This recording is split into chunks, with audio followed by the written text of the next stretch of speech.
dug up in open cast mines. But on what a scale!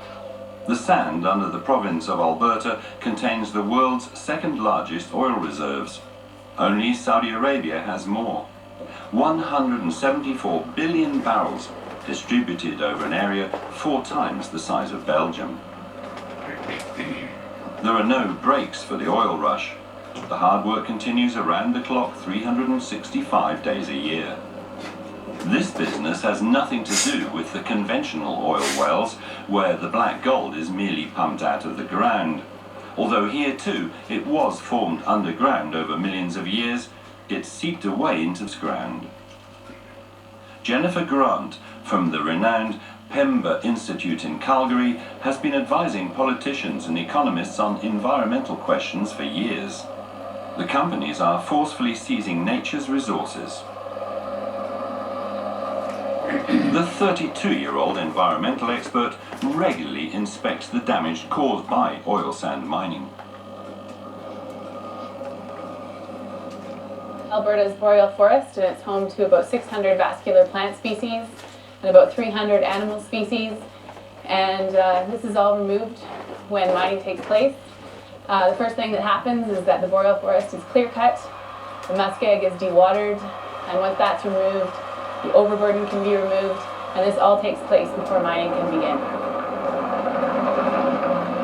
The trucks of the logging companies are out every day. Canada's black gold doesn't lie close to the surface. It only starts at a depth of around 30 meters. It's a show of superlatives. The world's big excavators are the world's largest dump trucks. They cost 4 million euros each and have 3,500 horsepower. Fully loaded with 400 tons of sand, they weigh more than a jumbo jet. Oil sand ceaselessly pours into the crusher, which breaks up the lumps and sorts out the stones.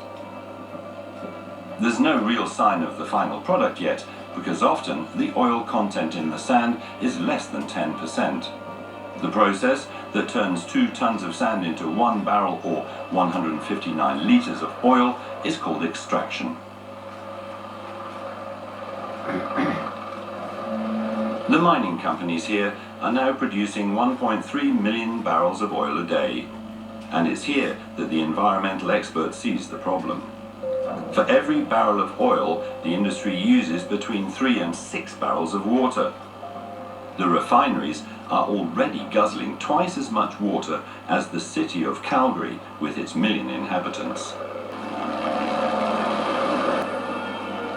If the industry continues to grow at this speed, there'll be a serious water shortage in the future.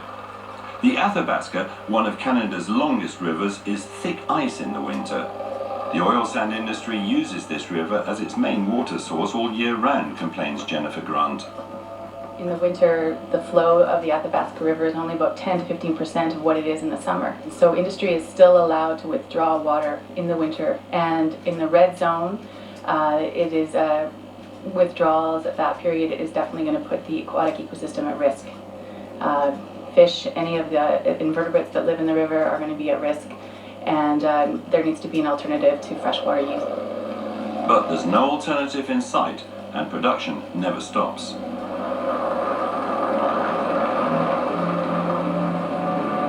What's happening down there resembles a witch's cauldron.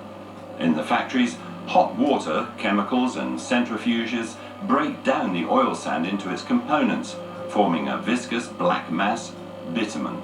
Only after further chemical process in very hot pressure conditions does it result in what the world is lusting for: synthetic oil. The residues produced in the process are so toxic they can't be released back into the river. Huge collecting tanks are filling up with a deadly mix of carcinogenic hydrocarbons and heavy metals. The mounds of earth around the tanks are part of the biggest dam in the world. Every day, another 250 million litres of toxic waste flows into these tanks. It's environmental destruction on an enormous scale. Tailings are known to seep, so we're impacting and contaminating groundwater systems and surface water. Tailings are used by wildlife when they mistake the tailings as actual lakes. And there's actually no reclamation solution for tailings waste in the future. Experts estimate that 12 million litres of this toxic sludge seep into the groundwater and the Athabasca every day. Fred Kuzmic has a tough time as environmental advisor for Shell. There's pressure all the way around from regulators, from the public, from stakeholders in the region that we need to do a better job at first educating them on what we do, and second, mitigating more of the concerns that they have around environmental impacts. This isn't just about a few hectares of forest, it's about global ecological consequences. The dirty money isn't just being made in Canada, it's the fuel of a global economy dependent on oil. Just 10 years ago, Fort McMurray was a sleepy town in the wilderness. Today, the former trapper village has become the epicenter of the oil boom. The population has more than doubled. People from 70 countries have moved here, attracted by the big bucks, hence its nickname, Fort McMoney. Melissa Blake, her job is both a dream and air. The fantastic growth figures in hand with the consequences of the boom. We've been, we just haven't hired enough people, we don't have tax revenue to offset the capital, and everything's happening at the same time. So you can't just build a road, you need to build 10 roads, and you can't just build a rec center, you need to make a rec center for 100,000 people. Water treatments, wastewater treatment, all of these things have to match the number of people that are here, or you have a failure in the systems. The first problem is a shortage of housing. There's not enough space for all the fortune seekers. Thousands of oil workers are living out of kit bags on the campsite.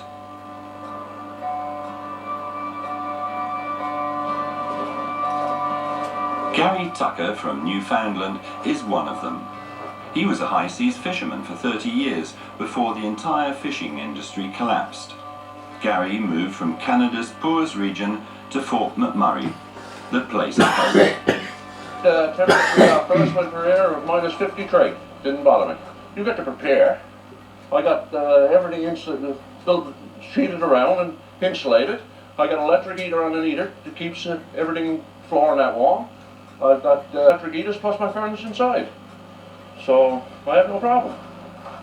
For 2 years now, he has been a foreman for one of the big oil companies. He wants to stay for another 4 years, but Gary doesn't feel at home here. I work in Fort McMurray. This is not actually home. I mean, we're here for one thing, to make money. And you get by with what you can for the length of time that you're going to be here. In order to alleviate the housing shortage at least somewhat, 1,600 new homes are being built here every year. Construction doesn't even stop at -30. Growth never stops, especially not when this sort of money is involved. Within 5 years, house prices have risen from $100,000 to more than $600,000.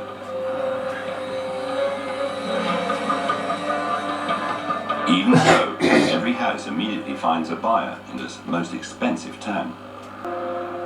Those who aren't willing to spend so much money on a house may find a room the size of a shoebox in the camps of the oil companies. Up to 20,000 people live in these portable cabins. But the housing problem can only get worse. Mayor Melissa Blake worries that if the oil rush carries on this way, the population of Fort McMurray will hit the 200,000 mark in a few years' time. It's different than being the mayor of any other place, and it's different because I have all the same concerns that another mayor would have. I care about, making sure my streets don't have potholes and everything is nice and makes people happy when they're here in the community. But that takes second place in comparison to saying, how do I understand what kind of growth we're going to be facing? How do we do all those things for the people that aren't here yet when we've got this much pressure to do it right? In the multi-billion-dollar oil sand industry, wages are astronomical. €100,000 a year, twice as much where in Canada. Nobody wants to work as a waiter, electrician or doctor anymore.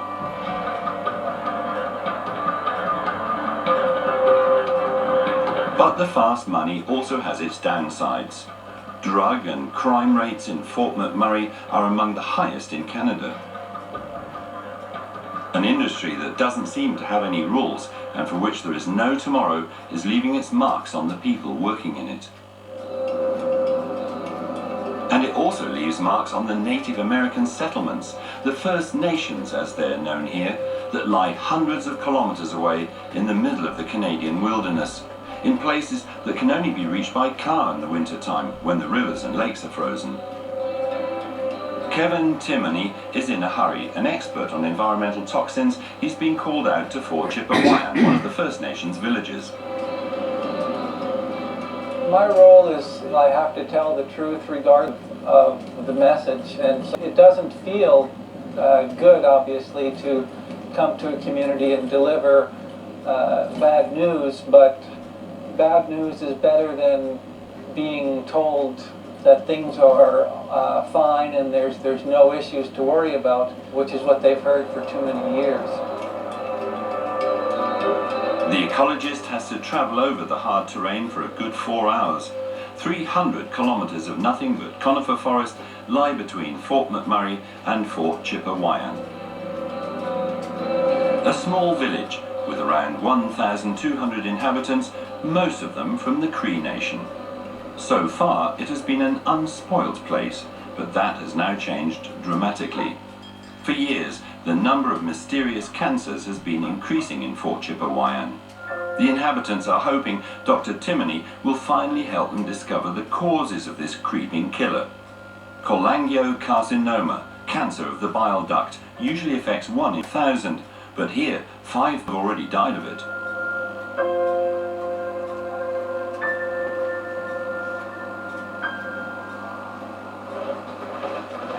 During his visits to the village, the scientist regularly asked the elders about the mood in the community. Big Ray Ladouceur grew up in Fort Chipewyan. His word carries weight here. Even the pickerel, they used to be dark green and more yellowish. When the young people died, or one especially Grant Couturier, when he passed on here, he was 28 years old. It took a very hard hit towards the young people. They were very saddened. My son even quit the oil companies he was working there because he blamed himself helping out the oil companies for the death of his men. The inhabitants of Fort Chipewyan believe the natural world is sacred. At first glance, everything still seems intact. Robert Grunjumba lives like his ancestors from fishing and hunting. But since the oil industry set up on the river, the natural world seems to have gone haywire. Good. There's a lot of concern about pollution. Like a lot of the local people who grew up on fish and stuff, they quit eating fish now because they're afraid of the pollution. Well, now, by quitting eating fish now, their diet has changed, so maybe that's why people are getting sicker. Now they buy beef stew in a can. Well, we don't know what's in that beef stew. So there's fear that the fish are changing and the animals are changing. In order to find out why that is, Kevin Timoney regularly collects water samples from the Athabasca. His suspicion is that in the river delta where the Athabasca becomes shallow and sluggish, particularly large quantities of toxins are deposited. And that's exactly where the fishermen place their nets below the ice. More and more often, they've been catching odd-looking fish.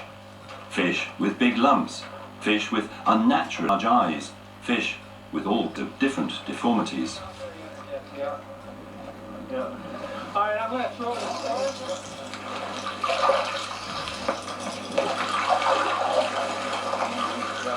Look at how crooked it is.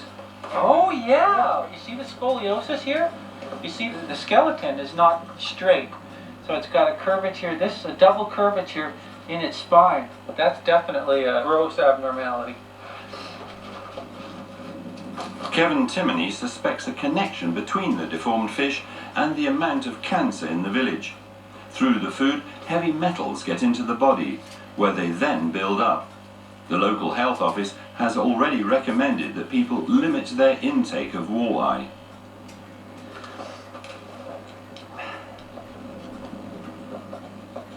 We now know from some very good data sets that the amount of mercury, methylmercury, in the flesh of the walleye in the Athabasca River has increased very clearly over time since the 70s.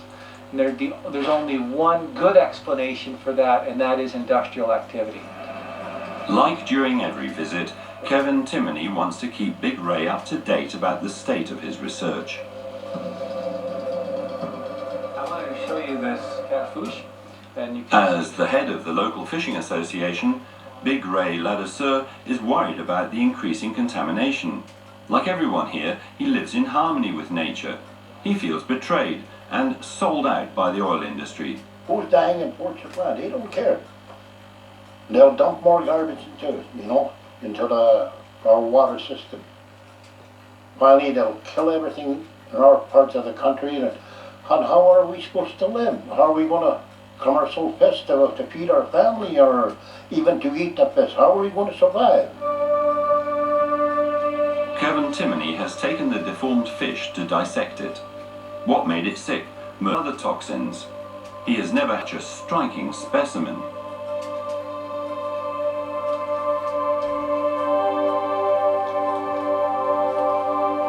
For Kevin, this is clear proof of the worsening environmental destruction.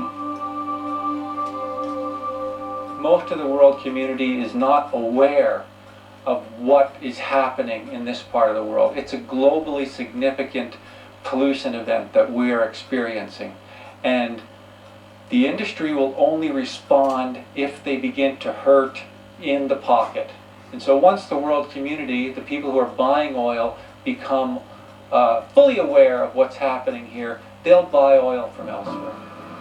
Kevin Timoney won't give up until the connection between the oil boom, the toxins in the water, and the deaths from cancer is cleared up. He has made that promise to the people on the river. Meanwhile, the juggernaut of the oil sand industry is gobbling up vast amounts of energy and is spitting it out again. Greenhouse gases. The greenhouse gas emissions here are 5 times higher than in conventional oil production. Jennifer Grant is horrified at the developments. The oil sands are the fastest growing source of greenhouse gases in Canada. We're expecting the oil sands to more than double in 10 to 12 years, and meanwhile we're trying to meet our Kyoto obligations. It's really not helping, and while other industries are trying to reduce greenhouse gases, the oil sands is just booming. To prevent the country from becoming a political outcast, scientists at the University of Alberta, 500 kilometres away, have been commissioned with finding a solution. Both politicians and the oil industry are prepared to invest heavily in a whole new branch of research. Rick Chalaturnik's team has a budget of millions. His area is carbon sequestration, which means depositing it underground instead of blasting the atmosphere. His aim is to store the stuff in old coal mines. At a big scale, you've got to be able to inject the CO2 into the seams, and the CO2 has to travel through all the pore spaces, and sometimes that's very difficult. So some of the research is looking at how the permeability changes in the coal, how its structure changes. You inject CO2, sometimes the coal swells, it produces methane off the coals, it shrinks, and so how all those changes affect coal seams and their behavior during CO2 injection is very important. But they're still far away from that. Only in the laboratory have scientists managed to force gases into coal under high pressure.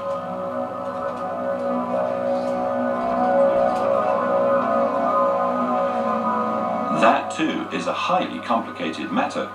The technology to solve all of the oil sand industry's climate worries is still in its infancy. It may be another 10 to 20 years before this technology can be applied at all, and it's not cheap, as Rick Chalaturnik.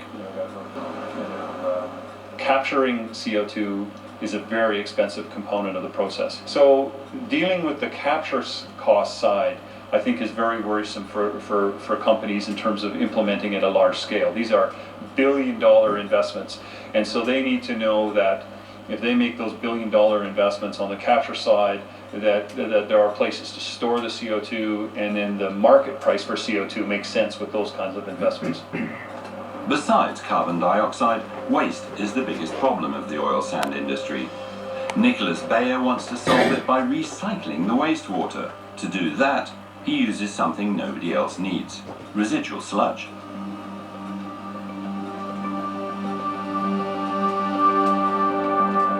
The more water can be recovered from the sludge, the less fresh water is used. 3, 2, 1, go! Under high pressure, the mud flows into the pipe. The idea is for the sand to cover porous pipe walls, filtering out the residue from the water. Living.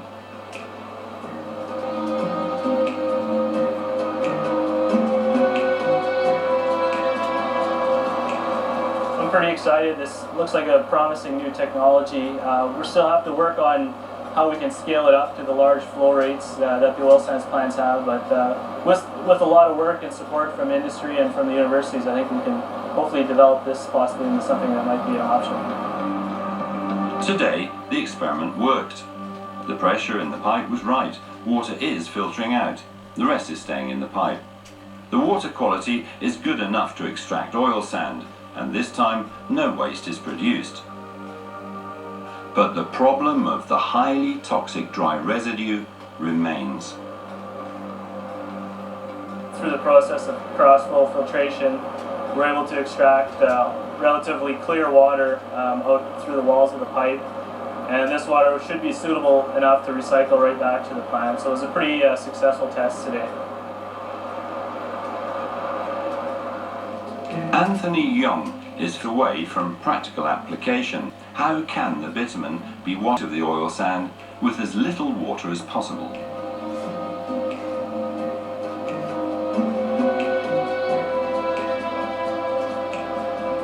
The industry has long dreamt of waterless production.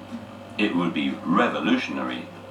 Nobody knows what exactly happens when microscopic water droplets hit bitumen. That's exactly what Anthony Young and his team are trying to find out.